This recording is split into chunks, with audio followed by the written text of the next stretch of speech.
Hello दोस्तों, स्वागत है आप सभी को आपके इस यूट्यूब चैनल पे। मैं सनी कुमार आप सभी को मॉडर्न हिस्ट्री के इस श्रृंखला में हम लोग गवर्नर जनरल के टॉपिक को पढ़ रहे थे। गवर्नर जनरल के टॉपिक को हम लोग लगातार करते आ रहे थे। तो हम लोग ने जो सबसे पहले गवर्नर जनरल देखा वो बंगाल का गवर्नर था, रॉबर्ट क्लाइव। उसके बाद जो बंगाल का गवर्नर जनरल बना वो होता है वारेन हेस्टिंग्स। उसके बाद जो गवर्नर बनता है गवर्नर जनरल वो कर्नवालिस होता है। कर्नवालिस के बाद सर जॉन शोर, वेलेजली, फिर उसके बाद वेलेजली के बाद फिर आता है वारले, मिंटो और लॉर्ड हेस्टिंग्स। इन सभी गवर्नर जनरल के बारे में हम लोगों ने डिटेल से पिछले क्लास में पढ़ाई किया, अच्छे से देखा। अगर आप लोग ने इस वीडियो को नहीं देखा हो, पिछले वीडियो को, तो हमारे यूट्यूब पे जाएं और वहाँ पे चैनल पे जाकर इन सभी वीडियो को देखें, क्योंकि आपके एग्जाम में गवर्नर जनरल से बहुत सारे क्वेश्चन आते रहते हैं, क्योंकि ये मॉडर्न हिस्ट्री का महत्वपूर्ण टॉपिक है। हम लोग आज के बारे में बात करें तो आज हम लोग जो गवर्नर जनरल के बारे में देखेंगे वो पहला है लॉर्ड एमहर्स्ट और दूसरा जो बंगाल का गवर्नर जनरल था, अब भारत का गवर्नर जनरल बन गया है, लॉर्ड विलियम बेंटिक। तो इन सभी के बारे में हम लोग फुल डिटेल और कॉन्सेप्ट के साथ पढ़ेंगे, ताकि आपको एग्जाम में इन सभी से क्वेश्चन आए तो आपको कंफ्यूजन ना हो, क्योंकि आज मैं आप लोगों को कॉन्सेप्ट डेवलप करूंगा। तो शुरुआत करते हैं हम लोग। पहला जो गवर्नर जनरल है वो है लॉर्ड एमहर्स्ट। लॉर्ड एमहर्स्ट ये लॉर्ड हेस्टिंग्स के बाद आने वाला गवर्नर जनरल है। ये जो गवर्नर जनरल है 1823 से 1828 के बीच गवर्नर जनरल रहता है, यानी 5 वर्ष का कार्यकाल होता है। इनके कार्यकाल में कोई ज़्यादा कार्य तो नहीं किया, लेकिन 2-3 जो काम इनके कार्य में महत्वपूर्ण काम हुए। पहला आता है प्रथम आंग्ल बर्मा युद्ध। भारत अंग्रेज अभी तक भारत के रियासतों को ही जीत रहे थे। अब अंग्रेज ने भारतीय रियासतों के पूर्वी देश यानी म्यांमार, ये भारत है और भारत के पूरब में स्थित है म्यांमार, जिसे पहले बर्मा के नाम से जानते थे। तो बर्मा के साथ अब अंग्रेजों ने युद्ध करना शुरुआत किया। जो पहला आंग्ल बर्मा युद्ध के नाम से जाना जाता है, यह युद्ध 1824 से 1826 के बीच होता है। इस युद्ध में बर्मा की हार होती है और बर्मा के साथ लॉर्ड एमहर्स्ट द्वारा संधि किया जाता है, जिस संधि का नाम है यादाबो की संधि। यादाबो की संधि 1826 में यादाबो की संधि होती है। इस संधि के बाद अंग्रेजों का म्यांमार में यानी बर्मा में अपना पहुंच बन जाता है। इसी समय एक सैन्य विद्रोह होता है जिसे बोलते हैं बैरकपुर का सैन्य विद्रोह। ये बैरकपुर का सैन्य विद्रोह भारतीय सेनाओं को लॉर्ड एमहर्स्ट द्वारा एक नोटिस सूचना जारी किया गया था कि भारत के सैनिक अब अपने धार्मिक वेशभूषा, यानी जो हिंदू है वो तिलक और कान में कुंडल नहीं पहनेंगे, और जो मुस्लिम है वो दाढ़ी और टोपी सर पे नहीं पहनेंगे। इन्हीं के विरोध स्वरूप ये विद्रोह हुआ और इसे ही बैरकपुर में प्रथम सैन्य विद्रोह के नाम से जाना जाता है। तो ये एग्जाम में क्वेश्चन बनता है कि 1826 का बैरकपुर का सैन्य विद्रोह किसके शासनकाल में होता? एमहर्स्ट।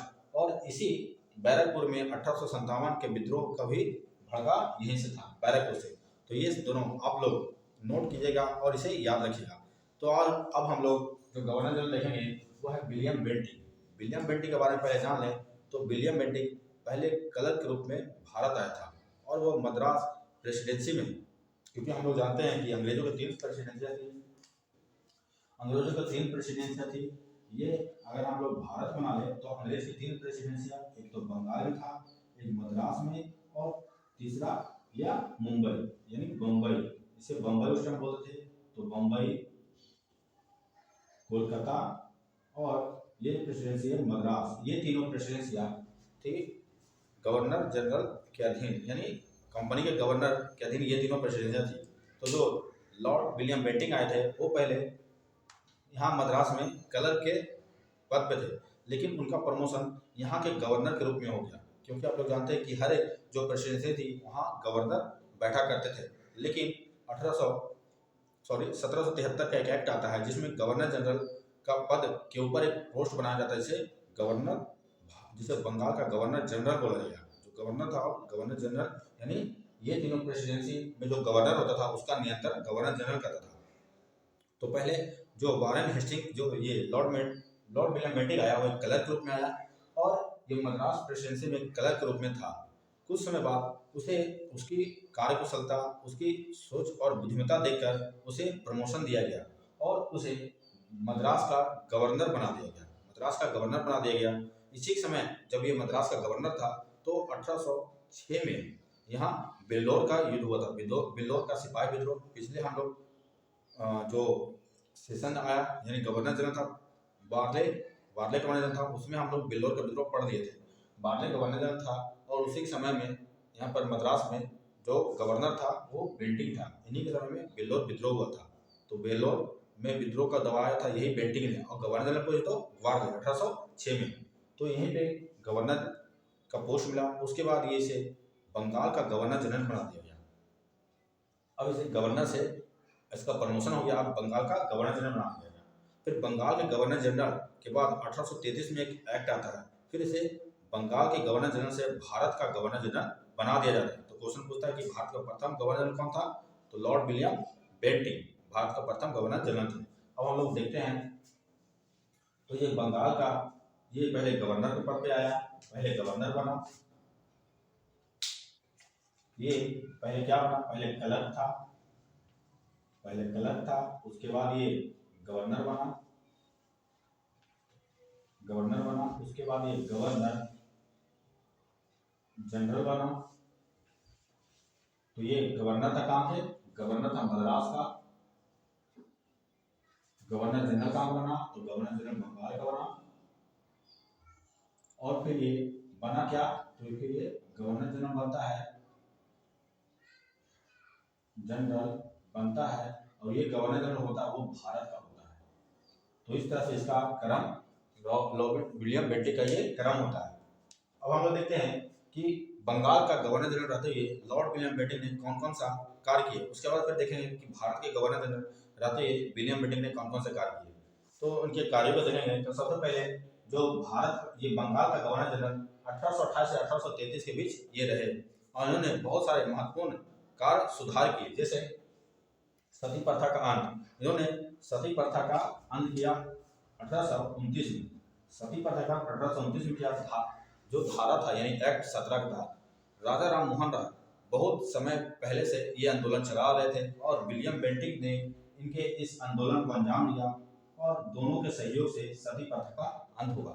तो सती प्रथा का अंत लॉर्ड विलियम बेंटिंग ने राजा राम मोहन राय के सहयोग से किया है। अब देखते हैं जो सती प्रथा है ये बहुत पुरानी परंपरा थी भारतीय सभ्यता की। तो इस परंपरा ये एक परंपरा बोल सकते कुप्रथा थी जो भारत में चली आ रही थी। इसे बहुत सारे शासकों और सुल्तानों द्वारा बंद करने का प्रयास किया गया। सबसे पहले मोहम्मद बिन तुगलक ने सती प्रथा को बंद करने का प्रयास किया था। उसी हिसाब से देखें तो अकबर जो मध्यकालीन भारत में अकबर रहता है, अकबर ने भी सती प्रथा को बंद करने का कोशिश किया और फिर मराठों द्वारा भी सती प्रथा को बंद करने का प्रयास किया गया था। मराठों द्वारा ये सभी शासकों ने सती प्रथा को बंद करने का प्रयास किया। अंततः लॉर्ड विलियम बेंटिंग ने सती प्रथा को एक कानून के तहत बंद कर दिया। अब देखते इसी के शासनकाल में ठगी प्रथा, जो ठगी प्रथा ठगों द्वारा भारतीय व्यापारी को लूटा जाता था या किसी विदेशी व्यापारी को लूटा जाता था, तो ठगी प्रथा का अंत भी इन्होंने ही किया। तो दोनों क्वेश्चन होता है कि ठगी प्रथा और सती प्रथा का अंत किसने किया, तो विलियम बेंटिंग ने। ठगी प्रथा का 1830 में यानी एक वर्ष बाद विलियम बेंटिंग ने इसका अंत किया और इसके स्लीमैन की सहायता से स्लीमैन को भेजा था ठगों का अंत करने के लिए। ये ठग जो थे वो माँ काली का पूजा करते थे और जो भी व्यापारी व्यापार करके जाते रहते थे उनको रास्ते में इसके द्वारा लूटा जाता था या ठगा जाता था। तो ठगी प्रथा भी विलियम बेंटिंग ने किया। वहीं देखते हैं कि सर्किट न्यायालय, तो कर्नवालिस जब आया था भारत के बंगाल का गवर्नर जनरल था, तो उन्होंने बहुत सारे सुधार किए थे। उनमें एक सुधार था न्यायपालिका सुधार। उन्होंने क्या किया कि सर्किट न्यायालय की स्थापना की थी 4 जगह पे। सर्किट न्यायालय ये घूम घूम कर न्याय करता था, उसी न्यायालय को इन्होंने समाप्त कर दिया। सर्किट न्यायालय को जो कर्नवालिस ने शुरू किया था उसको इन्होंने बंद किया और इनके जगह पर जो अदालत बनाई वो, और ये जो अदालत थी ये फारसी भाषा में थी। उन अदालतों को न्यायालय को वो स्थानीय भाषा में रूपांतरित कर दिया। तो स्थानीय भाषा में रूपांतरित किया किसने, गवर्नर जनरल बेंटिंग ने। अब बेंटिंग के समय में एक एक्ट आता है 1833 का चार्टर है।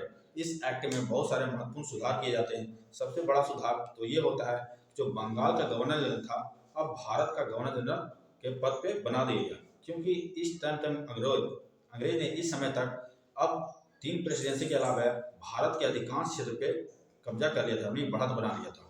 तो उसी क्षेत्र पे शासन करने के लिए अब बंगाल के गवर्नर जनरल को प्रमोट करके भारत का गवर्नर जनरल बना दिया गया।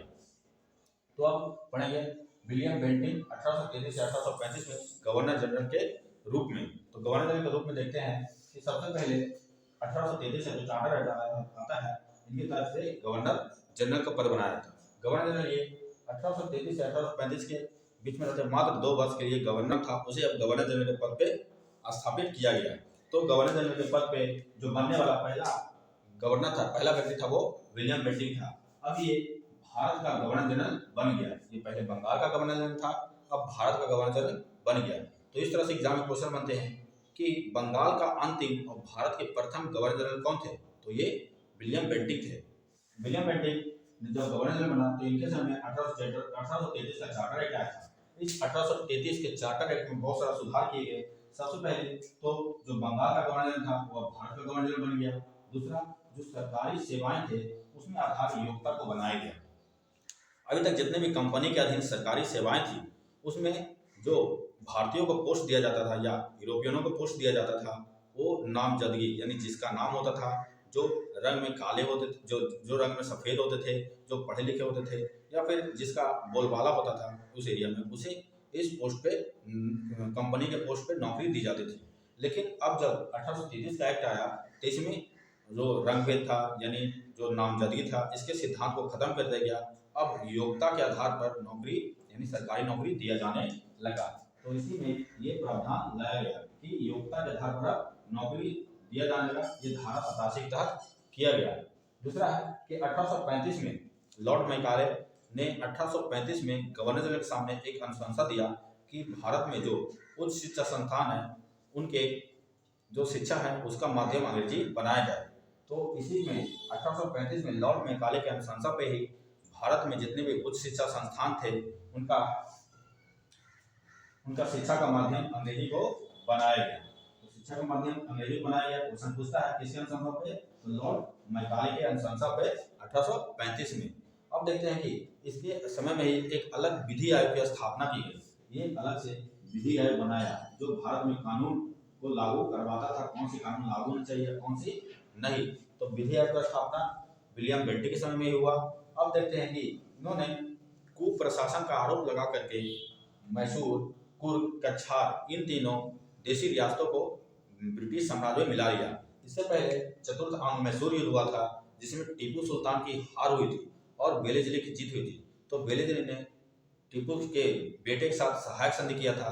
अब क्या आया, जब ये बेंटिंक आया तो उन्होंने आरोप लगाया कि जो टीपू सुल्तान का पुत्र है वो अच्छे से मैसूर का शासन नहीं कर पा रहा, इसलिए कुप्रशासन का आरोप लगा करके मैसूर को 1831 में ब्रिटिश साम्राज्य में मिला लिया और कुर्ग को 1835 उसके बाद कछार को भी अपने साम्राज्य में मिला लिया। ये क्वेश्चन हमेशा बनता है कि मैसूर को किसने ब्रिटिश साम्राज्य में मिला लिया? तो वो होता है लॉर्ड विलियम बेंटिंक।